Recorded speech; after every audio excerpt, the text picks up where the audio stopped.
Hello everyone, मेरा नाम है पंकज और आप देख रहे हैं कोड विद पंकज। तो दोस्तों, आज हम सोल्व करने वाले हैं जो हैकर रैंक की केस स्टडीज है, डे नंबर 6। Let's review. तो इसको आज हम सोल्व करते हैं। तो without wasting any time, let get started. आपको सबसे पहले अपना ब्राउजर ओपन करना है और सर्च करना है हैकर रैंक। जो फर्स्ट वाली वेबसाइट है यानी कि ऑफिशियल वेबसाइट है, आपको इसी को ओपन करना होगा। लॉगिन करते हैं। Login for developers.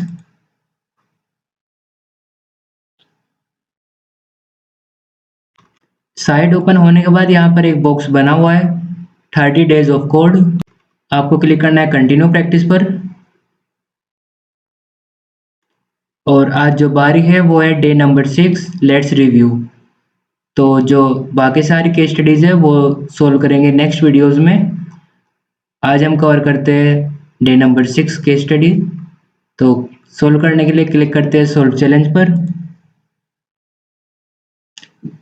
क्लिक करने के बाद आपके सामने कुछ थ्योरीज ओपन होगी, कुछ सैंपल इनपुट होगी, कुछ सैंपल आउटपुट, और लास्ट में आपको होगा कंपाइलर।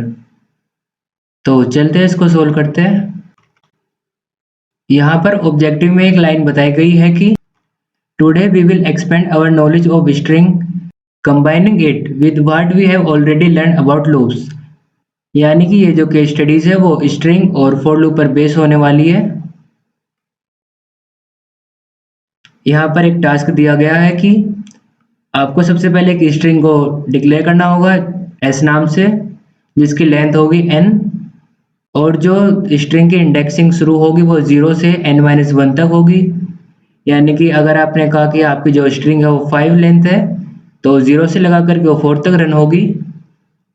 और उसके बाद जिसका इंडेक्स इवन होगा वो एक तरफ प्रिंट होंगे सारे कैरेक्टर्स, और जिसका इंडेक्स ओड होगा वो सभी दूसरी तरफ प्रिंट होंगे।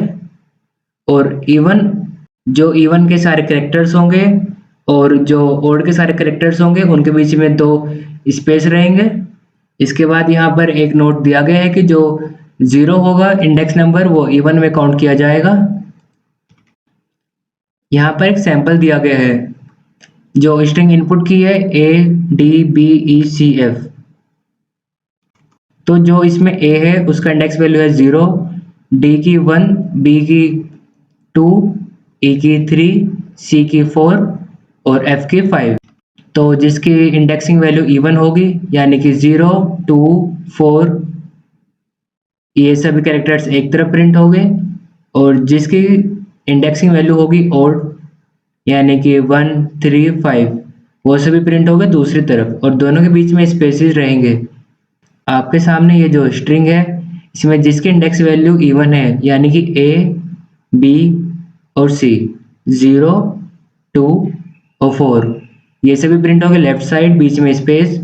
और जिसकी इंडेक्स वैल्यू होगी ओड यानी कि D, E, F, 1, 3, 5, ये सभी प्रिंट होकर राइट साइड स्पेस के।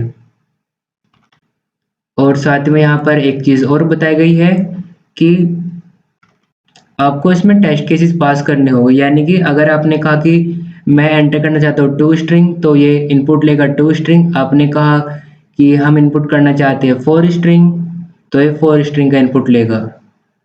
और जो स्ट्रिंग की लेंथ होगी वो 2 से ग्रेटर और 10,000 से स्मॉलर देन होगी। तो चलिए इसको सोल्व करते हैं। यहाँ पर एक सैंपल इनपुट और एक सैंपल आउटपुट दिया गया है। यहाँ पर t की वैल्यू इनपुट की गई है 2, यानी कि हम जो स्ट्रिंग इनपुट करना चाहते हैं वो 2 स्ट्रिंग इनपुट करना चाहते हैं। पहली स्ट्रिंग में इनपुट किया हैकर, और सेकंड जो स्ट्रिंग है उसमें इनपुट किया है रैंक। तो जो फर्स्ट वाली स्ट्रिंग है हैकर, उसमें इंडेक्सिंग वैल्यू 0 से लगा करके 5 तक रन हुई है। तो जिसकी इंडेक्सिंग वैल्यू इवन है वो लेफ्ट साइड प्रिंट हुए है, और जिसकी इंडेक्सिंग वैल्यू ओड है वो राइट साइड प्रिंट हुए है। तो इवन वाले कौन कौन से है? 0 यानी कि H, 2 यानी कि C, और E यानी कि 4, ये सभी प्रिंट हुए लेफ्ट साइड। और A, K, R यानी कि 1, 3, 5 ये प्रिंट हुए राइट साइड। ऐसे रैंक में है 0 2 वाले एक तरफ और 1 और 3 वाले एक तरफ। नीचे यहाँ पर एक्सप्रेशन भी दी गई है कि इंडेक्सिंग वैल्यू कैसे होती है। स्ट्रिंग इनपुट की थी हैकर, तो h की 0, a की 1, c की 2, k की 3, e की 4 और r की 5।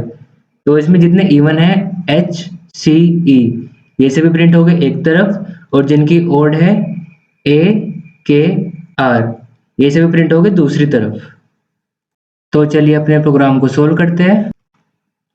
नीचे यहाँ पर कंपाइलर दिया गया है। सबसे पहले आपको लैंग्वेज चूज करनी होगी सी लैंग्वेज, जो कि बाय डिफॉल्ट चूज आ रखी है। यहाँ पर उन्होंने कुछ हेडर फाइल इंक्लूड की गई है। पहले वाली है stdio.h यानी कि standard input output header file, जो कि यूज होती है बेसिक इनपुट एंड आउटपुट्स के लिए। और जो सेकंड है string.h, ये यूज होती है स्ट्रिंग के लिए, क्योंकि आप इस प्रोग्राम में स्ट्रिंग को इनपुट करने वाले हैं, तो आपने हेडर फाइल यूज की string.h। थर्ड आती है math.h, यानी कि जो भी मैथ की कैलकुलेशंस होगी वो यूज होगी math.h हेडर फाइल के अंडर में। और जो लास्ट आती है stdlib.h, इसका मतलब होता है स्टैंडर्ड लाइब्रेरी, यानी कि जो फंक्शंस है या फिर मेमोरी एलोकेशंस है वो सब इस हेडर फाइल के अंदर इंक्लूड होंगे। फिर आता है इंट मेन, यानी कि जो आपका मेन फंक्शन है, जो सबसे पहले एग्जीक्यूट होने वाला है वो है मेन फंक्शन। तो आपको अपना जो कोड है वो मेन फंक्शन के अंदर इनपुट करना होगा। यहाँ पर कमेंट में बताया गया है कि enter your code here, read input from stdin और print the output to stdout। तो आपको अपना कोड स्टार्ट करना होगा यहाँ से। तो आपको यहाँ पे सबसे पहले एक वेरिएबल को डिक्लेयर करना होगा इंटीजर के।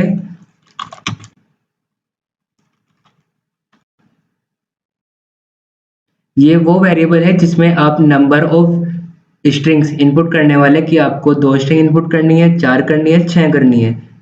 उसके बाद आपको एक इंटीजर या फिर एक वेरिएबल को डिक्लेयर करना है जिसका नाम है i।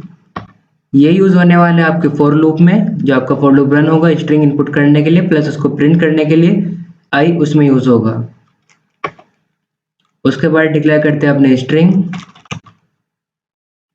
जिसका नाम होगा s और जिसका साइज होगा 10,000।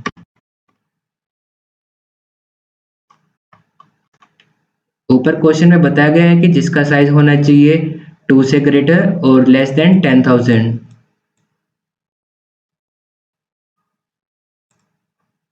इतना करने के बाद आपको जो नंबर ऑफ स्ट्रिंग्स है उसका इनपुट लेना होगा।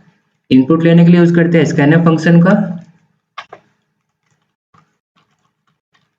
%d क्योंकि वो इंटीजर है, और %t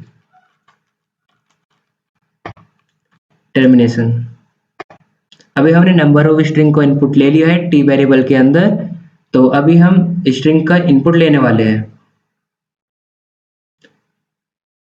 स्ट्रिंग का इनपुट लेके हम using for loop i equal to set करेंगे 0, i is less then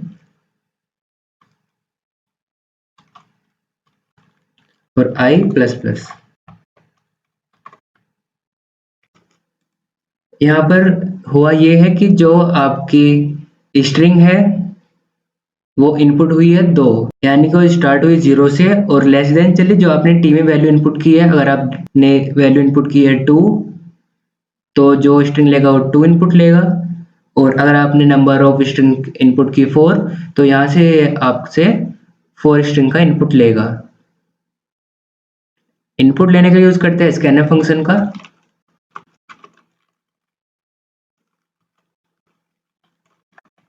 %s क्योंकि स्ट्रिंग यूज कर रहे हैं।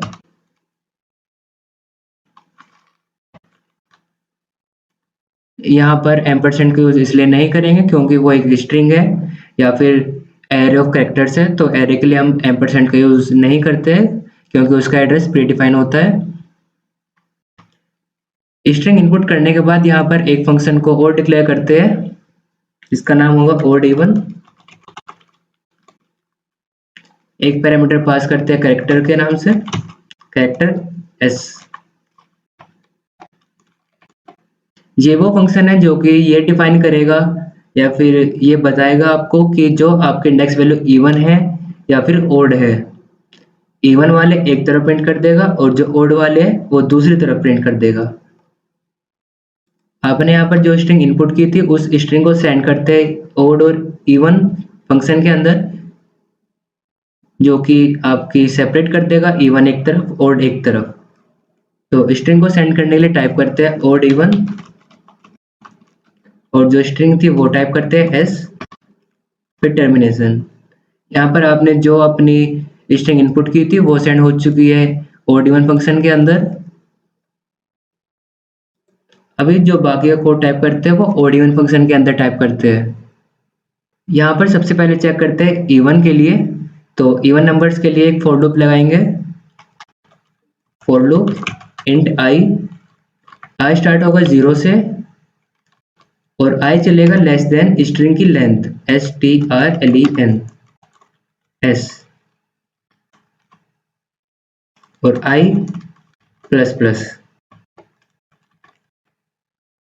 इस फॉर लूप में जो आई है वो स्टार्टिंग होगा 0 से और लेस देन रहेगा स्ट्रिंग लेंथ से। अगर स्ट्रिंग की लेंथ है 5 तो वो रन होगा 4 टाइम्स, एक्चुअल में तो वो रन होगा 5 बार क्योंकि इसमें एक 0 भी इंक्लूड है। तो अगर हम 0 को इंक्लूड करते हैं तो 6 बार हो जाएगा, लेकिन अगर हम 0 को हटा देंगे तो रन होगा 5 टाइम्स।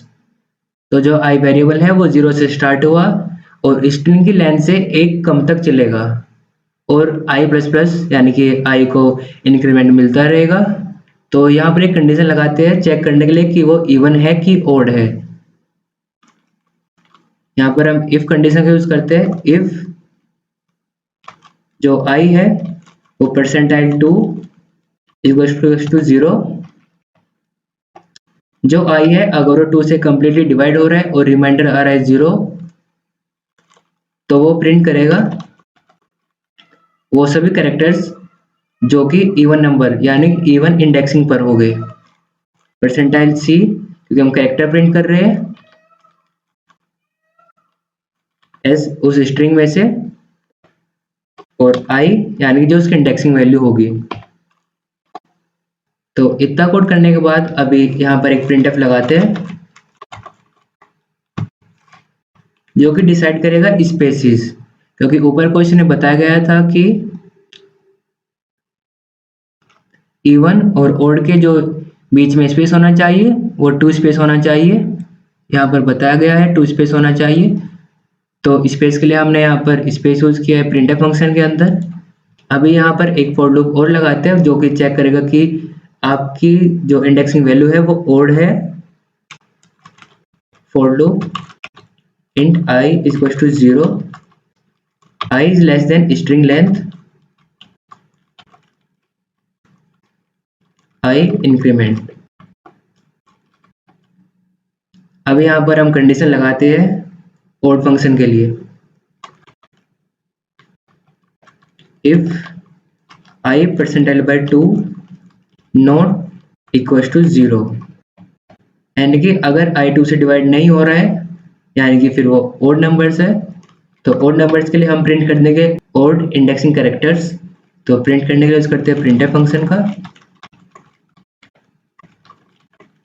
परसेंटाइल सी क्योंकि हम सभी कैरेक्टर्स को प्रिंट कर रहे हैं आई, और लास्ट में टर्मिनेशन।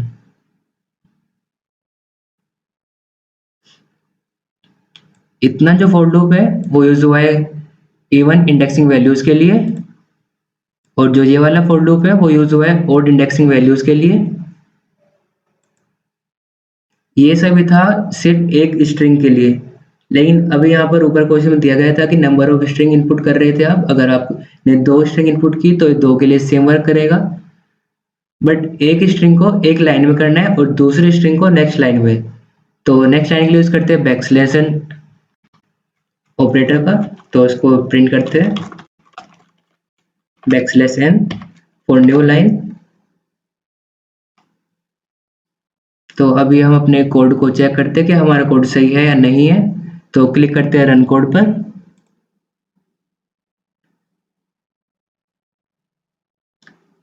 यहाँ पर आती है एक एरर ओड इवन फंक्शन। तो अभी यहाँ पर ये जो एरर है ये इसलिए आई है कि आपने यहाँ पर फंक्शन जो पास किया था उसका रिटर्न टाइप पास नहीं किया था। यानी कि जो od1 फंक्शन होगा वो उससे पहले हम टाइप करते हैं void। void जो है रिटर्न टाइप है od1 फंक्शन का। जैसे ऊपर मेन फंक्शन का रिटर्न टाइप था int, ऐसे od1 फंक्शन का जो रिटर्न टाइप है वो है void। तो हम दोबारा से चेक करते हैं इसको। कांग्रेचुलेशन, आपका कोड बिल्कुल सही है। तो अभी मैं आपको बता दूं इस कोड में हुआ क्या है। सबसे पहले नंबर ऑफ स्ट्रिंग कि आप कितने स्ट्रिंग को इनपुट करना चाहते हैं वो यहाँ पर इनपुट हुआ। यहाँ पर आपने वो सारे स्ट्रिंग का इनपुट दिया। अगर आपने 2 स्ट्रिंग कहा तो आपने यहाँ पे 2 स्ट्रिंग का इनपुट दे दिया। अगर आपने कहा कि हम 4 स्ट्रिंग इनपुट करना चाहते हैं तो यहाँ पर आपने 4 स्ट्रिंग को इनपुट कर दिया। और एक स्ट्रिंग इनपुट होते ही आपने वो सेंड कर दी od1 फंक्शन के अंदर, जो कि ये डिक्लेयर करेगा कि उसके जो इवन कैरेक्टर्स है वो एक तरफ और जो ओड कैरेक्टर्स है वो एक तरफ। फिर यहाँ पर अगली स्ट्रिंग इनपुट होगी, वो फिर से od1 फंक्शन में जाएगी और प्रिंट हो जाएगी। जो od1 फंक्शन है उसमें 2 फॉर लूप है। पहले वाला फॉर लूप इवन के लिए और सेकंड वाला फॉर लूप है वो ओड के लिए। तो अभी क्लिक करते हैं सबमिट कोड पर। आपका कोड सक्सेसफुली सबमिट हो चुका है और आपको मिलते हैं 2 स्टार। क्लिक करते हैं कंटिन्यू पर। अभी वापस चलते हैं अपने 30 डेज ऑफ कोड पर। यहाँ पर डे 0 से लगा करके डे 6 तक आपकी जो सभी केस स्टडीज थी वो सोल्व हो चुकी है। जो आने वाली केस स्टडीज है डे 7 एरे, ये अनलॉक होगी कल, या तो हम इसको सोल्व करेंगे अपनी नेक्स्ट वीडियोस में। तो अगर आप डे 0 से डे 6 तक कोई भी केस स्टडीज का सॉल्यूशन देखना चाहते हैं तो आप हमारी प्रीवियस वीडियोस में जा सकते हैं। यहाँ पर आप सिर्फ एक दिन में एक स्टडीज को सोल्व कर सकते हैं, एक से ज़्यादा नहीं कर सकते हो, क्योंकि जो आने वाली केस स्टडीज है वो अनलॉक होगी 24 आवर्स के बाद। तो जो डे 7 वाली केस स्टडीज है उसको हम सोल्व करेंगे नेक्स्ट वीडियोस में। तो अभी के लिए बस इतना ही। अपना बहुत सारा ध्यान रखिए। Thank you.